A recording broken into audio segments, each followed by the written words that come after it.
Good evening, good evening, good evening. Good evening. We are live. It always takes a minute or two to get the stream running the way it should until it tells me thumbs up. We are live. Welcome everybody. This is another episode of Limitless, and I'm not even sure where we're at the number of episodes, but I hope that some of you guys that are watching this live or even on the recorded version, I hope you guys are getting something out of it. So I am going to make a small request. If you are watching this live, please give me a hello. Um, Give me some kind of a sign that you are aware that we are ready and that you are watching this live. I would love to know that you guys are here on the platform, whichever platform you're watching it from. It'll be a blessing to know that there are some people actually watching this live. So if you are watching this live, give me a hello, give me a Dion, we need a different topic. Give me a topic suggestion or give me some ideas if there are very particular topics you want me to talk about. I'm humble enough to adjust what I've decided you should hear to what you really want to hear. So I do trust all the guys that have been watched some of the previous episodes of Limitless that you got something out of it. It's something I do for free. It's something I do from passion. It's something I do because I believe we need to learn to think differently in this world. I believe it's time for a mental rearrangement of the thought pattern gears. So I choose topics that I think is relevant. I choose topics that I believe helps the average person to go from where they are, call it a life of mediocrity, to a limitless life, to a life of exceptional, because we were not born to be limited. We were born to be limitless. We were created magnificent. So let's expand our minds, let's expand our abilities, let's expand who we are as human beings and become just better versions of ourselves. It's as straightforward as simple. I see some people have said hello. Thank you. Thank you for that. So, what are we talking about tonight? So, tonight we're talking about something that I do extremely well. And I'm sure some of you guys will recognize when I start talking about it. It's called the blame game. So, if you've ever played the blame game, you'll know what I'm talking about. The blame game is really a simple concept. Well, it's when we blame someone or something else instead of taking accountability. It's as straightforward as that. It's another word for it that I often use is it's the coat of arms, where I'm shielding myself and I'm pointing towards something or someone else somewhere else. It's never me, it's always them or that or they. So that's what we're talking about tonight, everybody. So welcome back and hello from Limitless. My name is Dion Groenewald. As you can see by my logo, my company is Action Factory Global. If you want more information about me or some of the talks, you're most welcome to go there. If you are on one of the platforms and you want to see it on a regular basis, get a reminder. If you're on YouTube, obviously click on the subscribe button. If you're on Facebook, just like it or comment, and the algorithm will probably throw it back into your reality. If you're on LinkedIn, same rule applies. So let's get tonight starting. So firstly, officially, good evening. Welcome everybody, and we're talking about the blame game. So let's start off being very honest. Let's be extremely honest to each other and with ourselves, and how do I say it nicely? Blaming other people is one of life's most underrated little pleasures we all entertain occasionally.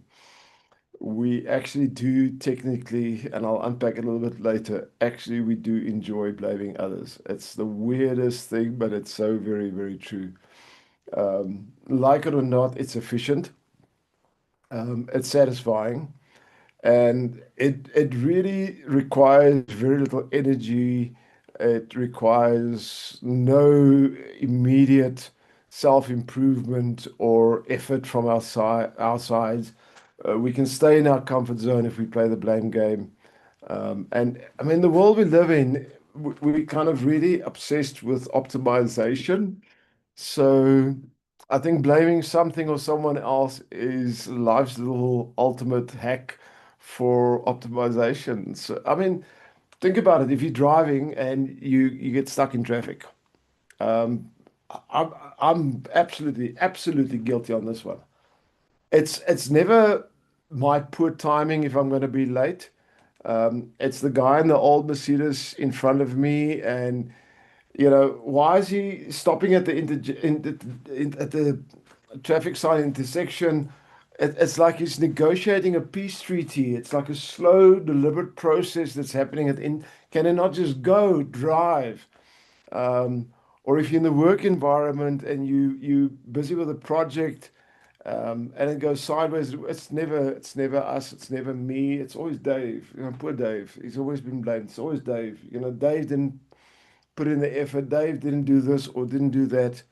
So the blame game, like it or not, is it is a life hack. It is satisfying. It is something that doesn't really require effort from our side. It's almost as if it's encoded in our DNA. We do it instinctively, we do it quite naturally. But here's something interesting about it.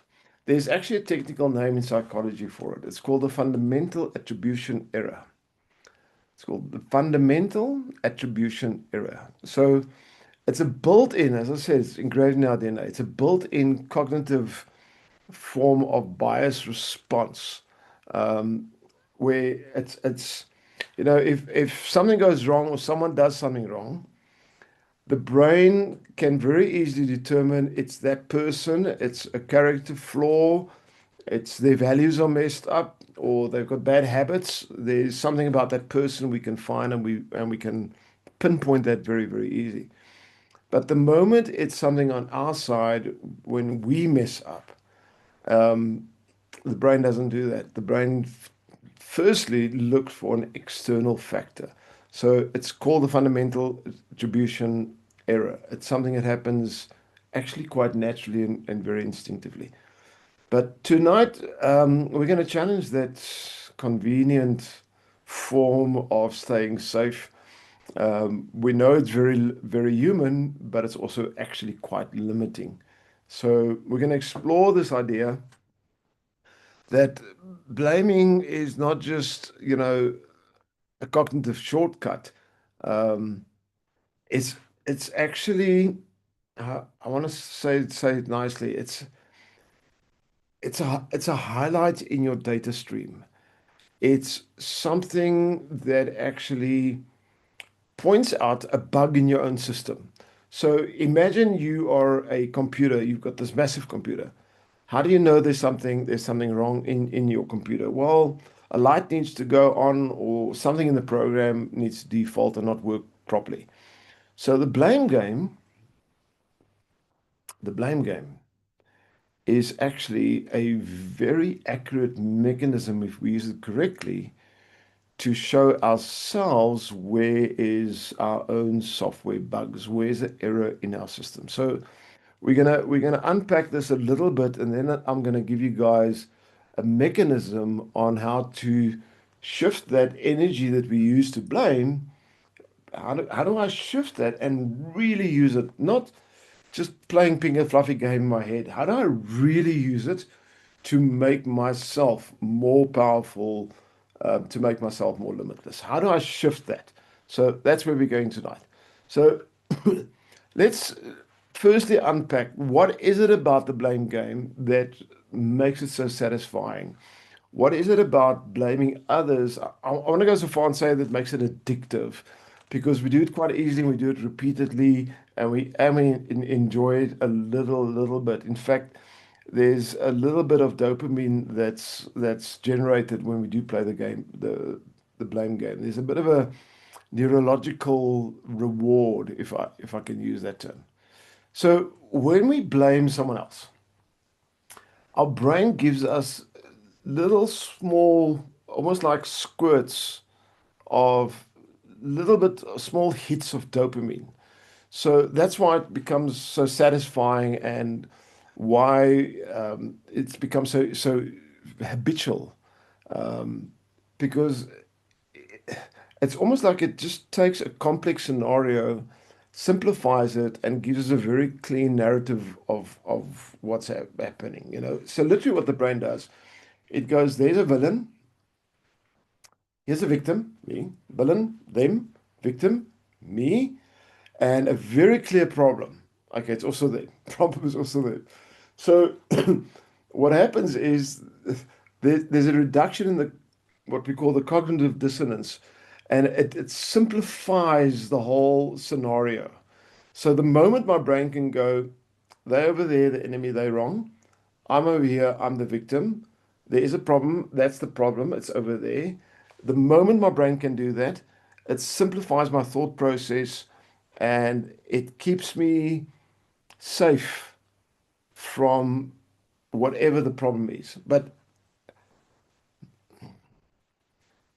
it's a temporary experience. So the moment something like that happens, there's something that happens inside of us. There's a state of discomfort.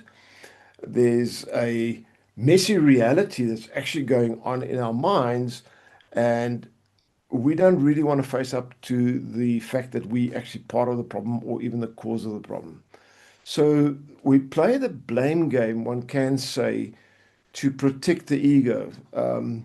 A nice way of saying it, blame is the ego's press secretary. Its job is literally to take any story and to protect the administration. Sounds like a politician here, possibly. Um, Blame takes any reality scenario, twists it, reframes it, and protects the ego. And to be honest, it's actually doing its job really, really well. So I'll tell you a quick story. So quite a few years ago, I worked in a company and there was a marketing, I think she was a senior exec in marketing, Sarah, let's give her a name, Sarah. She was really good at a job. But she had one client, and we shall call the client that must not be named, because the client was literally the master of chaos. And some of you guys know exactly what I'm talking about. A client that is a master of chaos. They make last minute changes. 3 o'clock in the morning, they'll send you an email. You'll have a conversation today, and tomorrow they'll twist whatever was said and they'll come up with a different idea. They'll say one thing this week and next week, they're saying something else. So poor Sarah would come into meetings or into the office and she would vent. I mean, it was a masterclass of masterful venting. Really, this client is actively trying to stab me in the back and sabotage the project. It's horrible. And everybody in the office could feel, because a lot of us are empaths, we could feel the pain. We would nod, we'd go along with the story. And it was a great story. It was dramatic. And we felt sorry for Sarah because it was like a long suffering journey she was on. But here's something I need you guys to make to grasp. By making the client the problem and by making the client the sole problem, she also gave them the power to be the solution. And when you make the problem the sole problem, you also give the problem the sole power to become the solution. Oh, I hope you guys got that. So what did she do? She outsourced her own problem solving ability by fully blaming the client. She was waiting basically for the villain to suddenly become a hero magically. Now, if you've watched any movies in the past and there's a villain character, we know the villain never becomes the hero. So the reality of it is the moment we go and we blame something on the outside, we actually give it a huge amount of power, because if I cannot take or create a solution internally and I'm blaming everything on the outside on the villain, and I'm making that the only reason for the problem, then the only place the solution can come from is from the villain. So Sarah's challenge was the story she told herself to feel better in the moment was the exact framework that guaranteed long-term misery. It was a perfect, self-contained loop of powerlessness. The blame game takes away our power and it creates a loop where that source of my frustration is the source of my frustration. And in saying that internally, I also give it the power to be the only source of my solution. So the first question that should pop up in our brains is how do we interrupt that loop? How do we break that loop? How do we change this function of blame? How do we stop using it as a verdict and start using it as a diagnostic tool? Because I said earlier on, I said if we understand it correctly, it is when there's something in our system that's a bug that needs repair. And if we understand the blame game correctly, it is the loudest voice to self-understanding. But there's more to it. So tonight, I'm not just going to unpack how that signal works. I'm also going to tell you how to fix it and what to do about it so you can make it a power for yourself. So let's just understand a very basic statement. Our, our emotional reaction to an external event is very seldom about the event itself.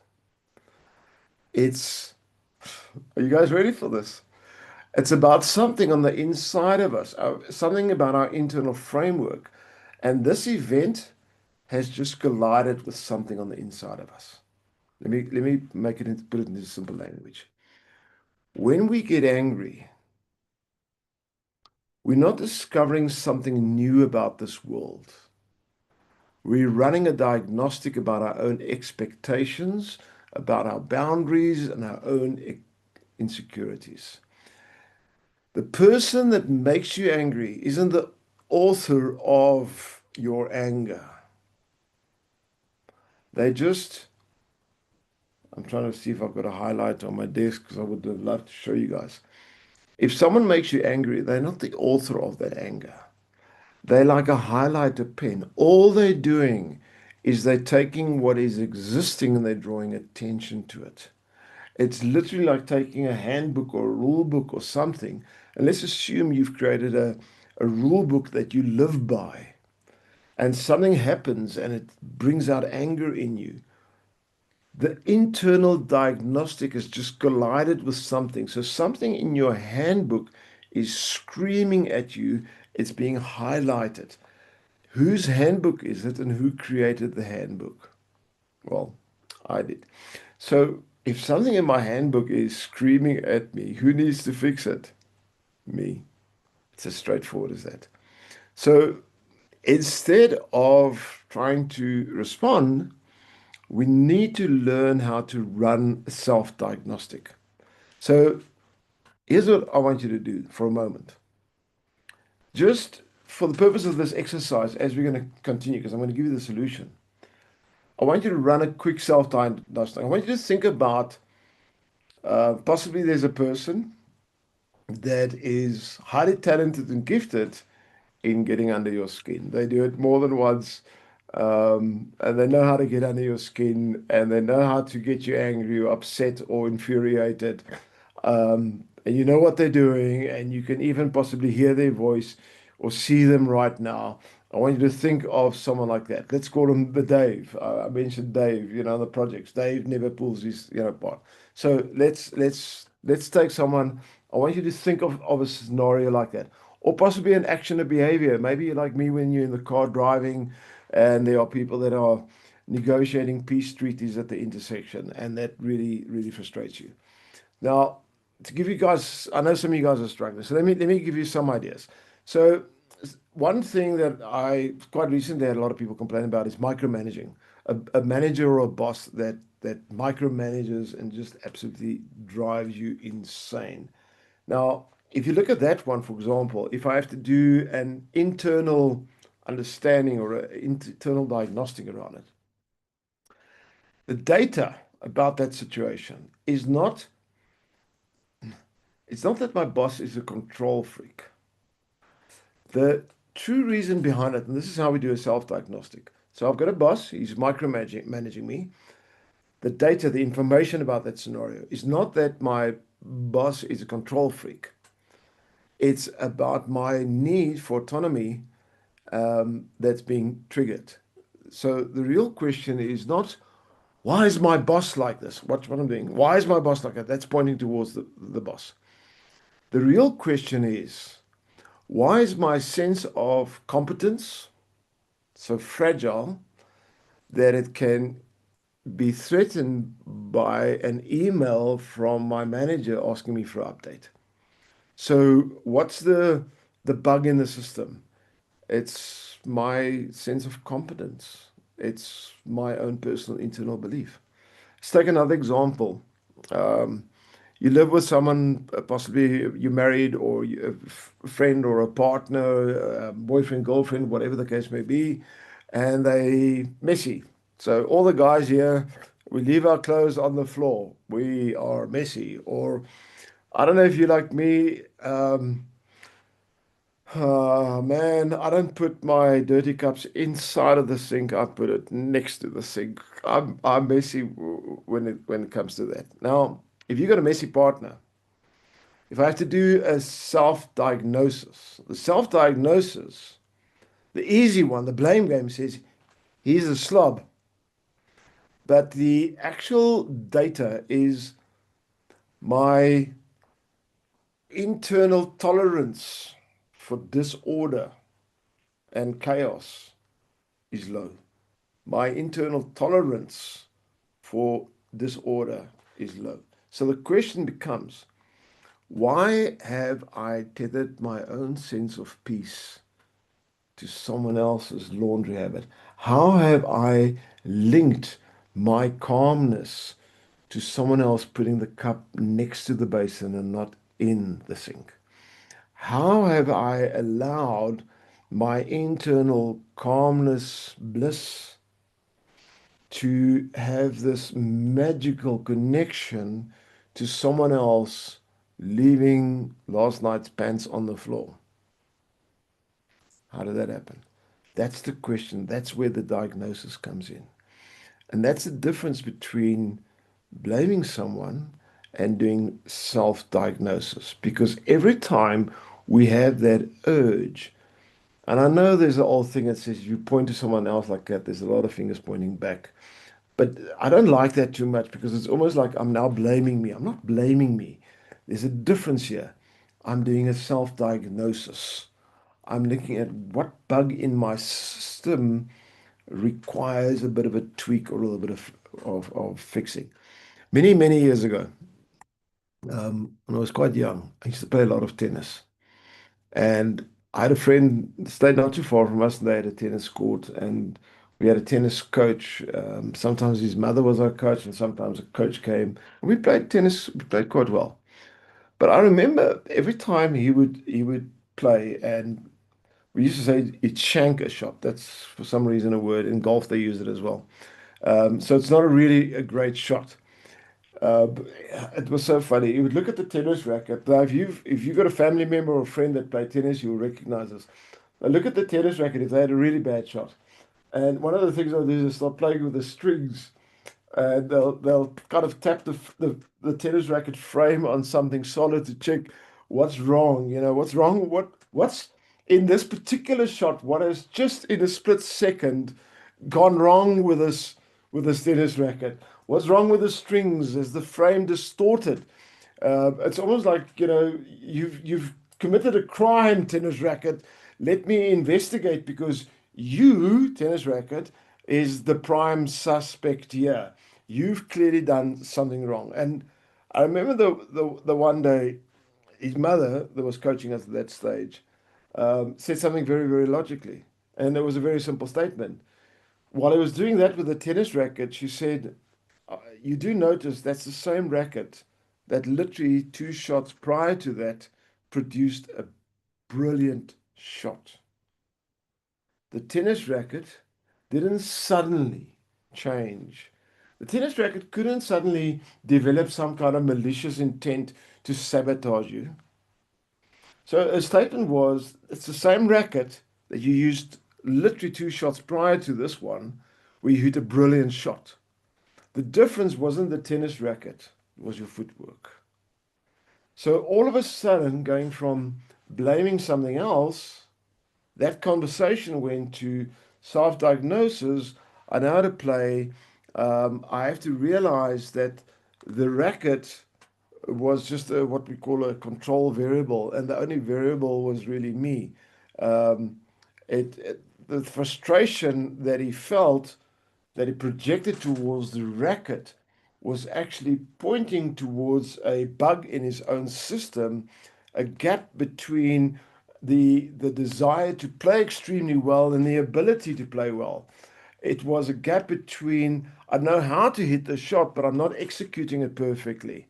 So the racket, to a certain extent, became a reflection that just showed back at him and said, "This is your data. This is what's coming from inside of you.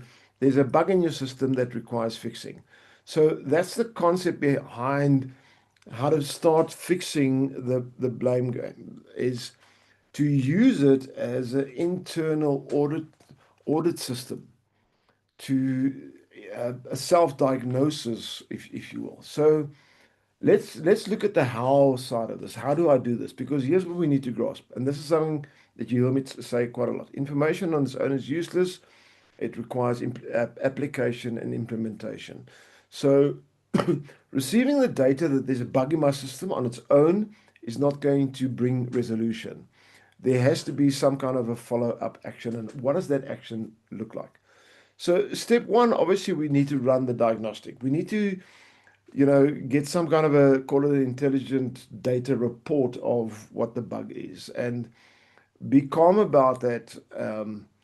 But I'll explain to you very simplistically how you can do it. So number one, very first thing you want to do is, because here's the challenge. Let's say it's anger. Let's say you get angry. It's someone says something and now you get angry and you blame them for making you angry.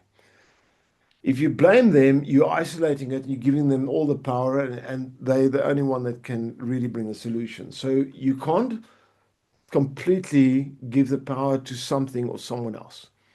But you can isolate the feeling to a certain extent. You can isolate, call it the signal, the data, so that you can observe it and utilize it. So how do we isolate it?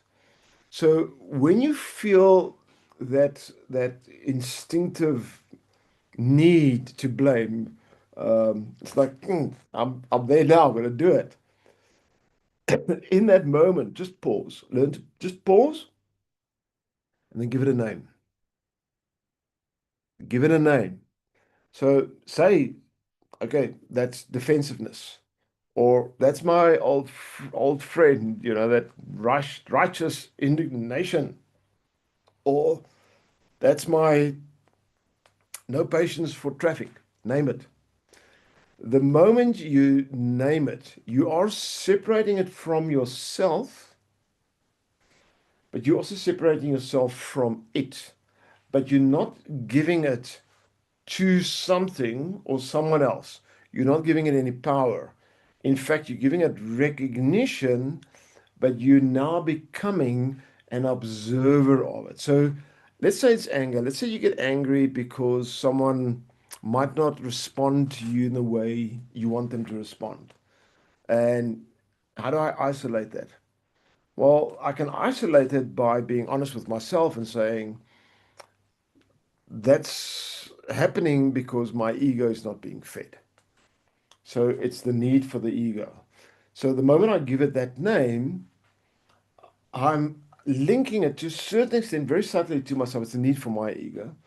But I'm not saying that person. So I'm not giving the power to someone. I'm taking what is happening, the data, and I'm isolating the data and I'm naming the data. So I'm not giving power to it. I'm just naming the data. Call it righteous indignation, call it ego, um, call it whatever. All of a sudden, I'm not I'm not that emotion anymore, but I'm becoming an observer of it. So it's real, but I can now observe it. So I'm not getting angry. I'm observing the anger. If that makes any sense. I really hope that makes sense. So just give it a name. Even if you give it a weird name, give it a name. That's step one. Step two, I now need to enter into conversation with it. I need to ask it a question. And it's got to be a critical question. So the best question you can ask is the following. What specific personal rule or expectation of mine was just validated or was just violated? What rule in my rule book of life, of what's right, what's wrong, how things should be, which one of those rules have just been broken or violated? So, what this does, this alters the way the brain actually experiences what's just happened. So I'm now going, I've separated myself from it, I've given it a name, and I ask, okay, what rule in me has this just violated?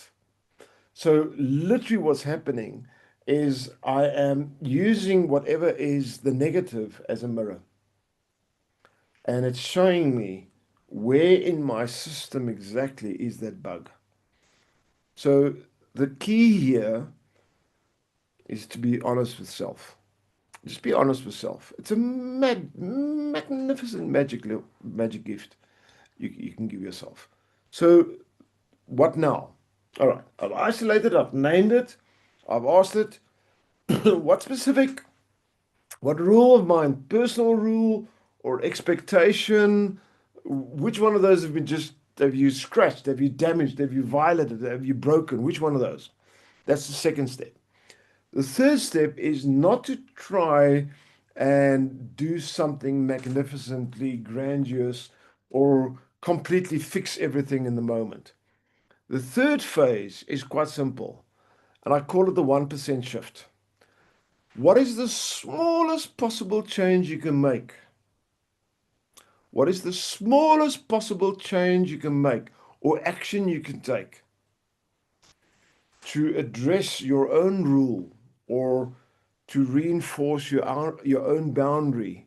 What is the smallest possible action you can take to reclaim in a small increment what you've lost by your own reaction? What is something very small you can do? Small. It's critical that it's small. If it's too big, then the brain's going to say it's not possible and it's going to reject it and you're not going to go down that path. What is the very, very small, and I want to say almost borderline insignificant action I can take? The 1% rule. That's going to fix, that's going to reinforce my own boundary, that's going to bring some form of healing or correction. So I'll give you guys an example. Let's pick a character. Let's for Dave, I'm not going to choose Dave. Let's choose Maria. So Maria lives in a flat in America. They call it an apartment. She lives in a flat. And new neighbors move in on the floor just above her. And these neighbors are loud. Man, they are loud, as in feet stomping, music blaring. They, I don't know, tap dance or some kind of a cowboy boots line dancing. There we go. And she's hearing that knock on the floor, and it's just totally driving her insane. Worst of all, like me, she works from home. So her first protocol is suffer in silence and complain to everyone you have a conversation with and tell them how terrible your new neighbors are. Talk to everybody except them, but suffer in silence. Carry it. Be strong. What did we say her name was? Maria. Be strong, broad shoulders, carry this weight of this new neighbors making noise. Why? Well, because you don't want to confront them, maybe. So what's happening? Well, what's happening is you're not being effective, you're not being efficient. So what do we want to do? Well, firstly, we need to isolate the signal. Okay, let's look at it. Okay, they're making a noise. I'm trying to work. I'm trying to live in peace. What is this doing to me? This is making me feel very powerless. It's making me feel a little bit resentful. It's making me feel angry. All right. So, what rule of mine has been violated or broken by this action? Well, my flat should be a sanctuary. It should be a place of perfect quiet and peace that I control. Um, and I should not have to, you know, be put in a position where I've got to have awkward conversations with strangers about the noise they're making. Ah, so now what are we realizing? We're realizing that I enjoy my sanctuary, but I also feel uncomfortable having to confront my new neighbors and have a conversation with them about it. So, what did Sarah do? Well, simple. What's the smallest action she could possibly take? Well, what she did was she bought a pot plant, a simple cheap pot plant, but she went to buy a small pot plant, took it to the neighbors as a housewarming gift. So, hi neighbors, I'm Sarah. I live downstairs. Welcome to the building. Just a note, the walls here and the floors are not that soundproof. So I'm going to try and keep noise levels down if you don't mind, and if you don't mind doing the same, because in this building sound travels quite a bit. Um, Not a big confrontation, no anger, nothing really dramatic around it, and easy. What did she do? Well, she allowed her neighbors to respond positively, to be apologetic, to decrease the noise. But most importantly, that example, Sarah debugged her own system. She shifted from being a, call it a passive recipient, to an agent of her own environment. She didn't fix the noise problem. She upgraded her own conflict resolution software. Ooh, that's a nice statement. She didn't fix the noise problem. She upgraded her own conflict resolution software by separating, identifying, finding out what is the, call it the root, and asking a simple question. What is the insignificant small 1% change or action that I can take? So, what are we learning from this? A life, a life that has got nothing in it that's going to annoy you, a life where nothing is going to frustrate you, a life where nothing is going to disappoint you or even make you angry is not possible. But a life where you are not controlled by it absolutely is possible. That's the main concept around it. So when we blame, we are actually creating a loop of victimhood. And we are always waiting in this imperfect world for something or someone to become magically the solution and create this perfection that we are expecting from others or scenarios. What we are doing is we are creating a losing strategy, where if we treat every moment of frustration as a mechanism of a free self-consultation session, I am now becoming my own life coach. It's a chance to look at our internal system, to look at our own biases, to update some of our outdated rule structure we've given. It's creating an opportunity to literally debug ourselves. and to fully empower ourselves to a level of being absolutely limitless.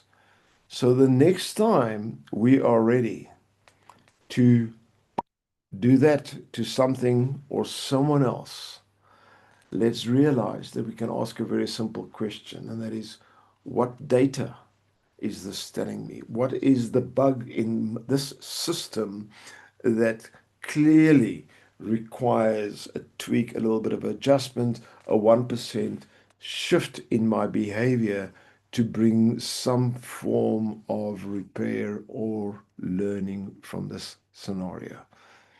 I really hope some of you guys got the little lesson in that and that you learned something from it.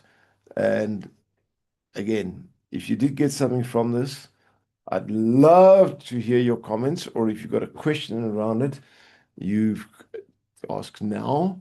I am looking at some of the questions coming through. If you've got a question about tonight's talk, you are most welcome to ask it right now, and I'll answer. If not, if there are no questions, then I'm going to sign off in about a minute. And I'm very grateful. I hope you guys learned something from this tonight. I did. Um, I realized how I'm going to manage my own how do we call it? I'm going to improve my patience when I'm in traffic, and I'm very convinced that I can get it right. So everybody have a blessed evening, and I will see you next week, same time, on the same platform, right here on Limitless. I'm Dion from actionfactoryglobal.com. Have a blessed evening, everybody, and thank you for your participation.